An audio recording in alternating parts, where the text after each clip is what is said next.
Let's pivot to some more news in NWSL. Look, we've been talking all about it really since, November kind of rang in the first ever free agency period. So, of course, now that we're into December, there is some free agency news that we have to chat about. We've been talking about it little by little by little.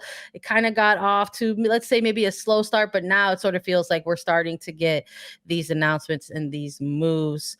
I think we got to start right at the top of probably some of the biggest news this week. Midfielders Vanessa DiBernardo and Morgan Gautrat headed to Kansas City Current. Both players linking up with Kansas City on 2-year deals. Massive move for the Current. This is massive. We knew that both of these players, Morgan Gautrat announcing earlier from the Chicago Red Stars that she would not be returning, and then Vanessa DiBernardo doing that just earlier this week, saying that she will not be returning to Chicago.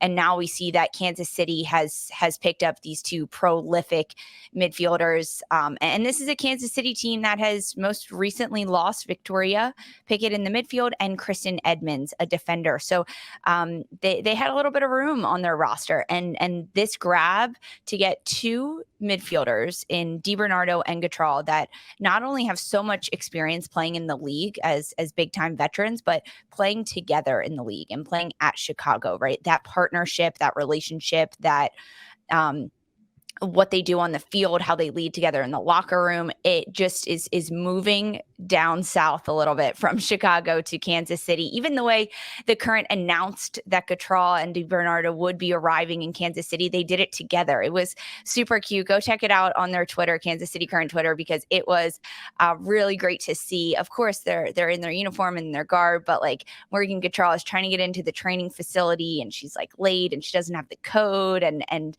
DiBernardo helps her in. It was really well done, and I like that. I like the creativity coming from these clubs. We saw it with Kelly O'Hara and Gotham earlier, right at the start of the free agency. But now with Morgan Gautrat and Vanessa DiBernardo really, really adding some great depth and talent to this Kansas City side, the future is very bright for Kansas City, I like to think, especially because they're coming off of a year where they made it to the NWSL championship. But these are huge players and a huge time grab. But it also means that they're leaving Chicago. And this is now 4 players in about a week's time that we have seen leave Chicago Red Stars. And Chicago started this free agency period with 7 free agents. They re-signed a number of them in Yuki Nagasato, and there's only one left now in Watt, still on the roster, that has not made an announcement. And they are now without DiBernardo, Gautrat, Colaprico in the midfield, Rachel Hill up top. These are like big name players. And now on the Chicago roster, there are only 4 midfielders left, and they don't have a lot of experience there. So, what are you thinking when you look at Chicago at this point, Sandra? Like, what do you want to hear or see from Chicago in this moment? Well, I think if you're looking at just the two teams in front of us, right? Kansas City Current and Chicago, obviously you're looking at Kansas City, and that's a win for them, right? Picking up these two type of caliber of players, adding them onto their roster. When you're looking at Chicago, it's a massive loss, and it's a loss in a number of ways, because that's one of the beautiful things about this free agency period, as there's going to be opportunities for these players to exercise their place in free agency. That's going to mean that these players get to move on to other teams, take a look at their options and choose the best one in front of them. And what that means is, on the other side of things, that means that there's going to be a team that is probably going to search for answers. And in this equation, with Kansas City, coming out on the winning end of that means that Chicago's on the losing end of that side. So I think it's tough. I think if you find yourself as a Chicago Red Stars supporter, or someone who was looking for, let's just say, quote unquote, answers from the team, you maybe aren't seeing any right now. You just are left with more questions.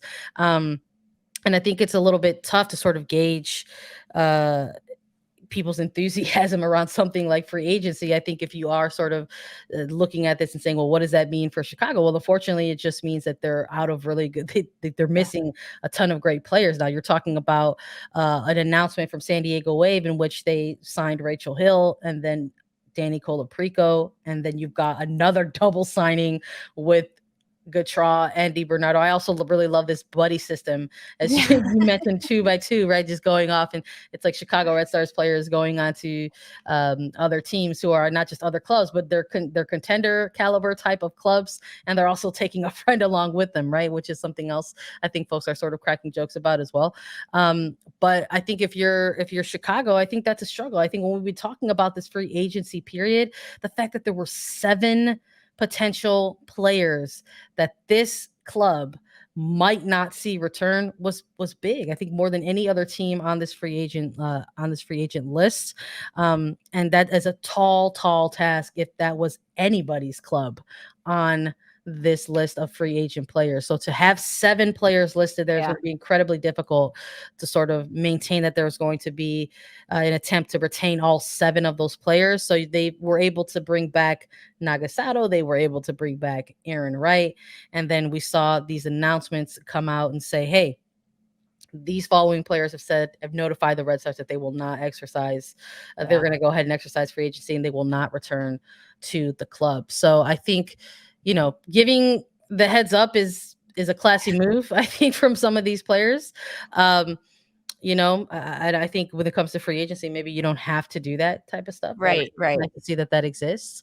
But I think if you're Chicago, I think there's still more questions in front of you. We saw a lot of teams put out their sort of off-season rosters in place, and they made mention that they were trying to negotiate with the free agents that were listed on there. Now, unfortunately, that didn't work out, and so that is sort of what is highlighting things. I mean, this is I think if you've been paying attention to the Red Stars over the last 2 years specifically, this isn't too shocking or surprising, and this is actually the second consecutive offseason in which we have seen a bit of a mass exodus from players from this franchise. So it just constantly goes back to that original point in which clubs are going to have to maintain a certain amount of credibility, a certain amount of resources, a certain amount of support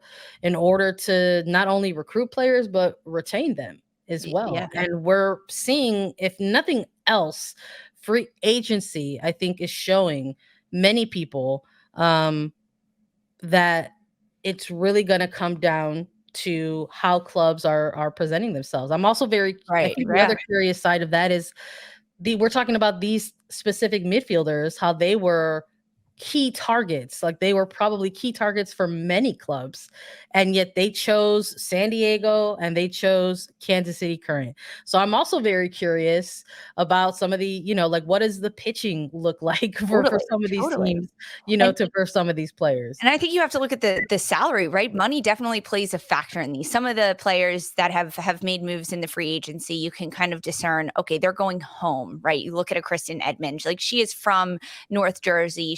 She wants to get back to Gotham, 35 years old. Yeah, that's a great move for her. She's heading back home. But when you look at the move for Hill going to San Diego, Colaprico going to San Diego, DiBernardo and Gautrat heading to Kansas City, there has to be a good chunk of change in that, because it's well-deserved for these players, right? They get to now negotiate their salary, what they're worth, and where they want to play. But I would love to be a fly on the wall in the room to know what a team like Kansas City is offering these 2 players to come and also come together. I know you talked a little bit about the dual partnership, Lucy, in our chat. I want to give a shout out to this comment because it's made me giggle. Well, you need someone to sit with at lunchtime, so you take a buddy, and that's exactly what Chicago did. And also, I'm sorry if I'm butchering any of these names, Flang Slammer, Chicago Red Stars, they're going to experiment with five aside. They've got Alyssa Nair, Tierna, Milazzo, Stevens, and Pugh. It's a cost-cutting technique because, hey, they're roster is really, really quite depleted. And it is, because when you look at the players that Chicago has just lost in Colaprico, DiBernardo, and Gautrat, specifically in the midfield, I'm not even talking about Rachel Hill as a forward. There are now only 4 midfielders left on the Chicago Red Stars roster as of this morning and this recording: Jill Aguilera, Sarah Waldmo, Sam Fisher, and Channing Foster. Sarah Waldmo was out for maternity leave last year.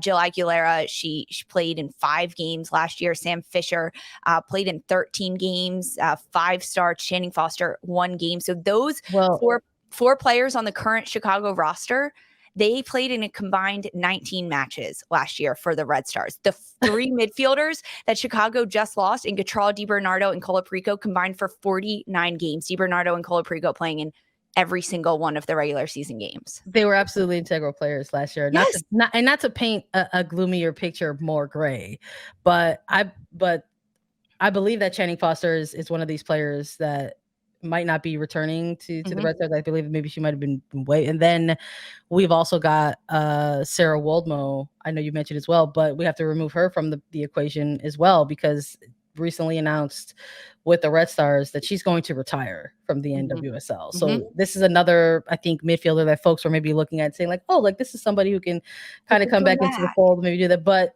no, like she's making the choice to, to be with her family. And so it's even less. So even like some of the names that you just rattled off now, so we're still plucking some out. So it's now we're down to 2. Jill Aguilera and Sam Fisher are the 2 midfielders that combine for like 20. And this is just coming off of last season, and this is as rookies as well, right? Yes. So there's also that. This is like you had 2 players coming up as in their first professional year, coming in and getting these game minutes. So it's I think if you're looking obviously at the near future, at the season in front of you, no, it's not a good place in terms of roster building where the Chicago Red Stars are at right now. I think what we're also, getting reminded in this free agency period is how integral sort of those possession-minded type of midfielders are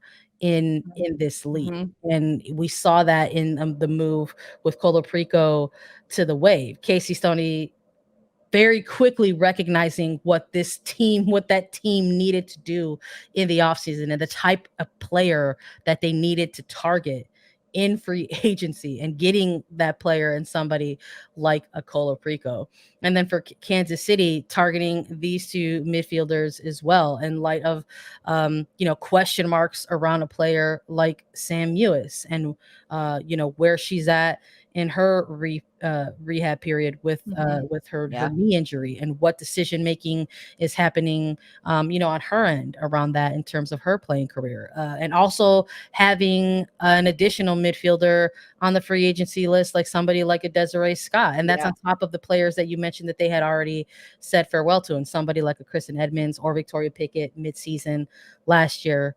Or this past season as well. So there were holes in that midfield for the Current that they needed to fill as well, or at least prepare to fill in the event that they were unable to re-sign somebody like a Desiree Scott, or in the event that somebody like a Sam Mewis is still, needing some more time, with the injury. So I think, on Chicago's end, there's not a ton of midfielders left on this free agency market, and I'm not too sure if there are conversations that are being had with any of those types of players listed on the free agency list to bring to the Red Stars. I'm not sure what you are presenting to these types of players, the veteran, because I mean all of these players who are still on this free agent list at minimum have 6 years of playing experience in the leagues. So these are not new, young,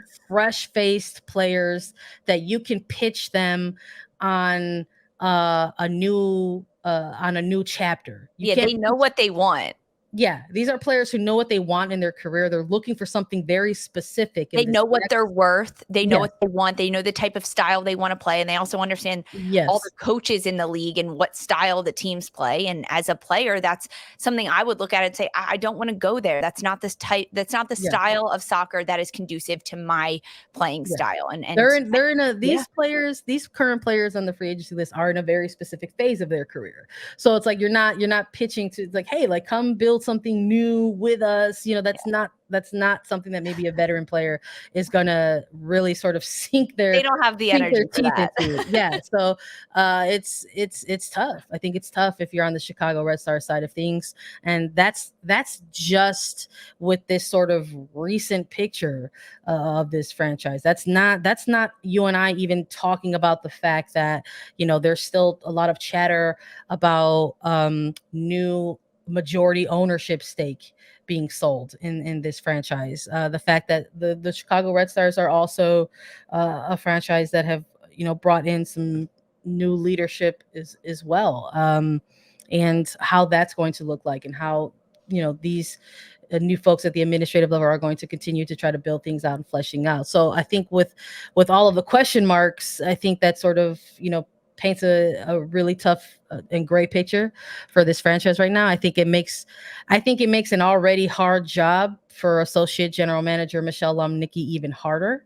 And I think there are folks who are find themselves as either, you know, Chicago Red Stars fans or supporters, and are just looking for something, anything at this point to grasp onto and be able to hang on. So I think that's sort of where this franchise maybe finds themselves at this moment. They've got to give their supporters something to believe in, and they just simply haven't done that right now at this point. Yeah, I think that's such a great point because Chicago needs to make moves. They've been incredibly quiet. So, like, what do you want to see from Chicago at this point? Because even like you can't really hang your hat on the draft. They have a first round pick, but their first round pick doesn't come until number 7, right? So, like, you want to see Chicago make a move for a midfielder at this point? And there's also no guarantee that whoever they drafted, they decide to draft in the first round. You know, we don't know if they're maybe thinking about trading that pick, but if they decide to draft in the first round, if that player's, you know, even interested in playing for the Chicago Red Stars. I mean, this is a team that, again, this is the second consecutive offseason where we've seen a mass player exodus. And even in 2021, when free agency didn't exist, there were a number of players who left per request. Players went to people in the front of, in at the administrative level, said, we want out. We want to go. Figure it out. And the club spun that into like, hey, like they came to us and look at us, we're honoring their wishes. Congratulations. Right. And so now free agency changes that. You have players who don't have to go and ask for permission to leave, make an exit for you know, a club. And so I think going from last year, you also had players, you know, retiring. Zoe Gorowski, you know, retiring from playing professionally. They had their 2021 draft pick, not interested in joining up with the Chicago Red Stars, and Madison Haley. You know, they ended up trading away, or they ended up including Kelsey Turnbow as part of a package deal to San Diego Wave with Doniak and Johnson in order for, you know, there to be sort of expansion draft protection, right? So, you know, it's like, is there a draft that's coming up in January? Sure. Does that mean they can make a pick? Yeah, of course they can make a pick. Does that mean that player is going to report to the Chicago Red Stars? I don't know. This is a long time running here where maybe we could see if that's going to happen for them. So, like I said, I think it's a lot of gray area right now. I think I said it made a hard job already harder for associate general manager Michelle Lomnicki. That's tough. And I think if you're a supporter, if you're looking for something, I think it's not just about getting a player at this point. I think if you're someone who finds yourself a fan of the Chicago Red Stars, if you're someone who finds yourself as an actual supporter, if you're one of those people who have been a season ticket holder for quite some time, you're not just looking for like a player. I really don't think that. I think there's a lot of passionate folks out here in Chicago who find themselves part of a larger Red Stars community. And I don't think at this point in the Chicago Red Stars history that those types of folks, the season ticket holders, the supporters group folks, that they are looking for just a player acquisition. I think they're looking for meaningful change for the franchise. So I think, yeah, would a cool player signing help? Yeah, of course. But that's I don't think that's the end all be all for folks who are keeping an eye on the Red Stars. Yeah, we definitely have some Debbie Downers in our chat here saying saying that, you know, they're not too great about this. Hey, like saying we might be screwed in Chicago, but you guys still have great players there. Like you still have a listen there. You still got Mallory Pugh. You still have a back line that grew incredibly last year, right? You've got Erin Wright, you've got Zoe Morris, you've got Tatum Milazzo, you've got Tierna Davidson coming back into the fold of things. Like there's a lot of bright spots there, but the giant hole in the midfield is going to make it very difficult for Chicago to continue to play that the way that they have historically been playing. So, hey, maybe that means a shift in formation or in tactics or in style and what you're doing. And it's no longer this big possession build up, controlling so much of the game in the midfield because you don't have 10-year veterans anymore that have played together for years, holding down that midfield spot. You just don't have that anymore, and they will not have that, right? Like that's never coming back. No matter who they trade, no matter who they get in, you're not going to get 3-4 midfielders that have played together so consistently under the same system. So it's turning a new page. Let's see what new things will come from Chicago. Maybe we'll see a different style soccer, and hey, maybe that'll benefit Chicago in the long run, and they'll make it to the championship, you know, and continue that playoff streak, but maybe bring home some hardware. You know, this is early days speaking here, but like, well, don't be so pessimistic. We got to have some optimism. I love I'm from Chicago. We're built on pessimism and realism. Come on now. No, but I love it though. I'm with you. I think that was sort of the narrative around, or part of the narrative around the club last year. While there was a lot of negative headlines as they were looking for a new head coach, at the time, when you're looking at the players that you get an opportunity to work with, I mean, you were talking about a top 4 midfield in the league, you know, getting to coach somebody like Mallory Pugh, having somebody in net like Alyssa Nair, that is a very promising head coaching position that probably would have attracted, you know, a lot of candidates, and they landed on Petroselli. So now moving forward, obviously that's shifted. That top 4 midfield looks much, much different than it did last year. But now you have this sort of angle where it's like, okay, there's a lot of young talent here that have showed that they can hang with some of the best in NWSL. There's still somebody like a Mallory Pugh. You've still got somebody like Alyssa Nair, and then you've got tons of defenders on the back line, like you mentioned, including a Casey Kruger, who was working her way back from maternity leave late in the playoff push for Chicago Red Stars. So there are certain things that they're going to point at and look at and hold on to and sort of continue to build off of that. But that's a big, big hole, like you said, to try to fill in that middle third.